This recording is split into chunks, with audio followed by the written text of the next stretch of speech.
प्रव्या संजाल में आपका स्वागत है। मैं हूँ ओमकार मणि। आइए नजर डालते हैं आज की मुख्य खबरों पर। कल्याण डोंबिवली महानगर पालिका की 2 बार स्थगित की गई आम सभा 15 जून को आयोजित की गई। सभागृह नेता वरुण पाटिल ने शहर की सड़कों और फुटपाथ की समस्या पर बहस की शुरुआत की।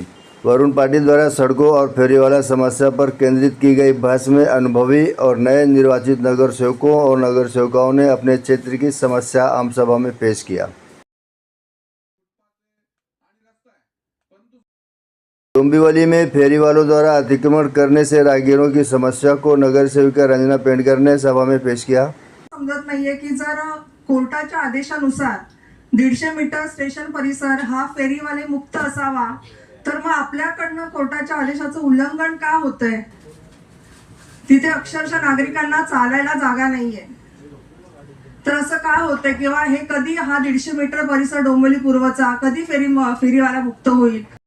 बहस में वरुण पाटिल द्वारा 2 लाख रुपए इनाम देने की चुनौती भी दी गई। मी माझं पर्सनल 2 लाखाचं बक्षीस देईन, तुम्ही याच्यामध्ये इतिवृत्तामध्ये आलं पाहिजे।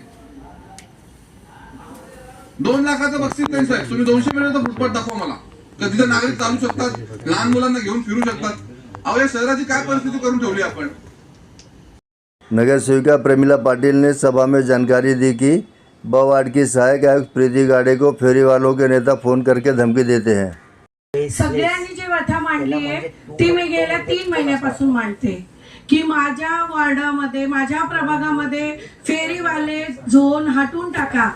आणि आता तर असं केलंय की जे फेरीवाले आहेत ना त्यांचे लीडर ठरवणार आहेत की हॉकर झोन कुठे द्यायचं आणि कुठे नाही, म्हणजे स्थानिक नाही ठरवणार आहेत। फेरीवाल्यांचे जे लीडर बनलेले आहेत ते ठरवणार आहेत की आम्ही सांगू तिथे हॉकर झोन द्या। मग आज आम्हाला 50-60 हजार लोकांनी निवडून दिलेले आहे, त्यांचं मत कोणी घेणार? मग ते जिथे सांगणार तिथे ऑफर झोन देणार ना आपण। आज आमच्या वॉर्ड अधिकारी आहे आम्हाला एवढा सपोर्ट करतायत, त्यांना रात्री 2:30 वाजता हे लोक फोन करतात आणि दमदाट्या करतात। तिकडे फेरीवाले हटवायला गेले की लगेच यांचे लोक त्यांना दमदाटी देऊन बसवतात। हे चालणार नाही सर। माझ्या वार्डातून फेरीवाले कधी हटतील सर तुम्ही सांगा? नाही, कारण 3 महिन्यापासून माझा हा विषय आहे आणि काही होत नाही त्याच्यावर। माझ्या वार्डात गटारी स्वच्छ झाले, माझ्या वार्डातले झाडं तोडले गेले, सगळं झाले, फक्त तुम्ही माझा वार्ड कधी साफ करणार? पूर्ण बिर्ला कॉलेज क्लीन झालाय, माझा वायले नगर, माझा कडकपाडा प्राईम लोकेशन आहे जिथे लोकांना फेरीवाले नाही पाहिजे। मला तुम्ही सर आयुक्त सर सन्माननीय पीठासीन अधिकारी आयुक्त साहेब माझी आपल्याला एकच विनंती की एक महिला सदस्य तन्मयीने आपल्याला विनंती करते, थोडं लक्ष द्या। बाकी काही प्रॉब्लेम नाही माझ्या वाड्यात सर। तुम्ही आलेले कसं आहे आमचा प्रभाग कसा आहे, फक्त हे तुम्ही फेरीवाले हटवा। तुम्हाला मी हात जोडून विनंती करते, बाकी मला तुमच्याकडून काही अपेक्षा नाही। माझं सगळं पाण्याचं सगळं अधिकारी व्यवस्थित करतात, सगळं माझा वॉर्ड एकदम व्यवस्थित आहे। गाडे मॅडमचं तर मी हॅट्सऑफ करते, हॅट्सऑफ। म्हणजे ती एक लेडीवाले तरी त्यांना दाबून मारण्याचा प्रयत्न करतात। मी दादागिरी या फेरीवाल्यांच्या नेत्याचे ऐकून घेणार नाही। मी रस्त्यावर उभे राहील, तुम्ही या पोलीस फोर्स घ्या आणि सगळ्या टपऱ्या माझ्या कडकपाड्याच्या आणि माझ्या प्रभागाच्या उडून द्या। बस मला ही विनंती, मी तुमच्याशी जास्त काही डिबेट करणार नाहीये। महापौर के आसन से उप महापौर राहुल दामले ने फेरीवाला समस्या का सभा में उन्हीं को सामना करना पड़ता है। महापौर ने इसका मलाल व्यक्त किया। अधिकारी सांगतात त्याच्याकडे लक्ष दिलं पाहिजे, लवकर जी आपली भरती आहे ती आपण पूर्ण केली पाहिजे।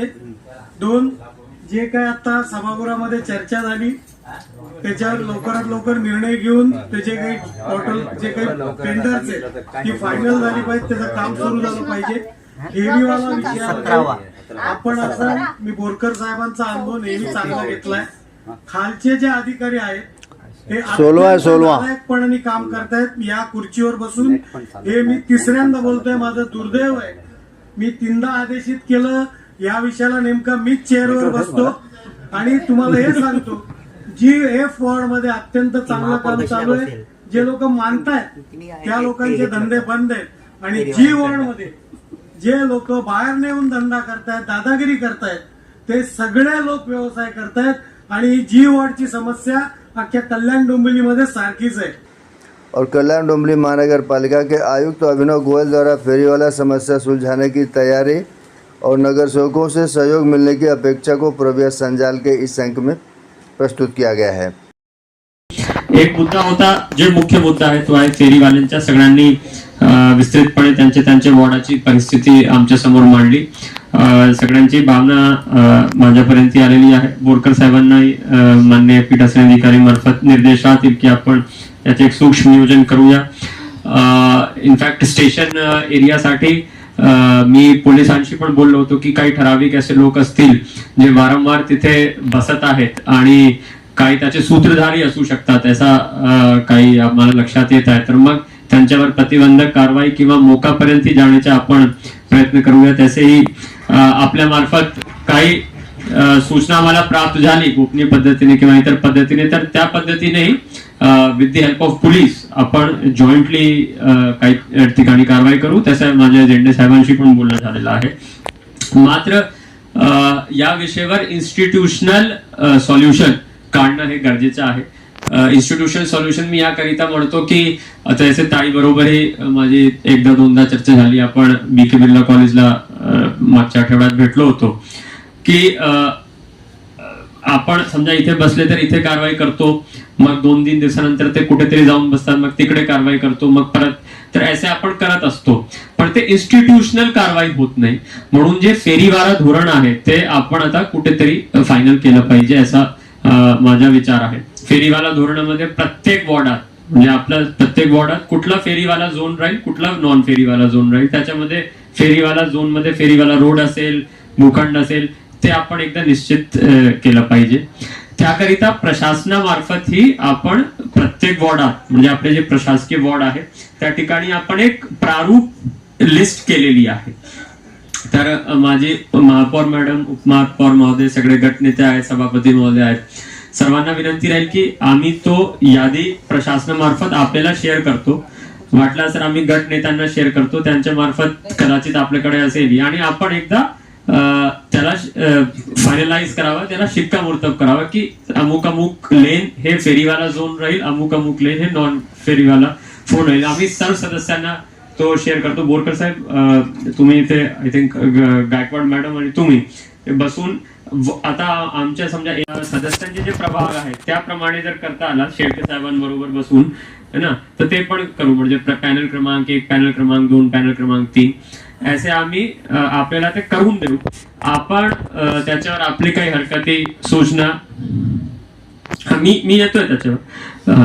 तर एकदा हे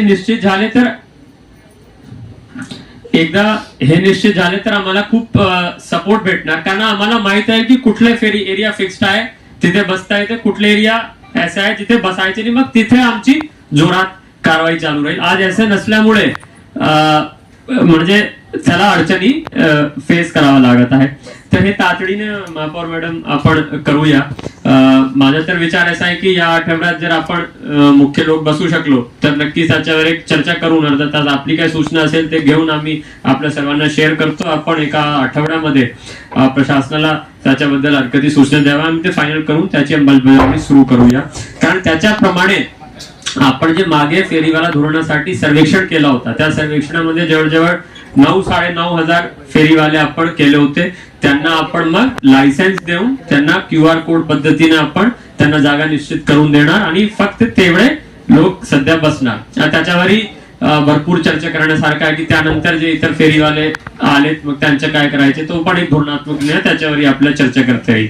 मात्र फेरीवाला जोड निश्चित करणे आणि एक्झिस्टिंग जे फेरीवाला आहे त्यांना लायसन्सेस देऊन त्यांना त्या ठिकाणी बसवणे, हे जर आपण इन्स्टिट्यूशनलाइज पद्धतीने केला तर कुठेतरी चांगल्या रीतीने आपण हे विषय हाताळू शकतो. भागाची अशी मागणी होती की काही नवीन कर्मचारी आम्हाला भेटावं, तर आता जे 12 सक्कामध्ये आपल्याला नवीन भेटलेले आहे ते आम्ही सगळे CUC ला देण्याचा प्रयत्न करतो, जेणेकरून विशेष करून G वॉर्ड आहेत, F वॉर्ड आहे किंवा इकडच्या स्टेशन परिसर आहेत त्या पूर्णपणे क्लिअर करण्याकरिता मदत होईल.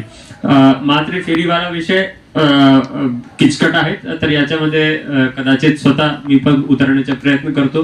येणाऱ्या काळामध्ये काही चांगली कारवाई करण्याचा आपण प्रयत्न करू. मात्र आपल्याकडून विनंती एवढीच आहे की फेरीवाला धोरण आपण चांगल्या रीतीने लवकरात लवकर आपल्या मदतीने निश्चित करू आणि फायनलाइज करू. धन्यवाद. हैं। देखते रहिए हमारे अगले अंक में।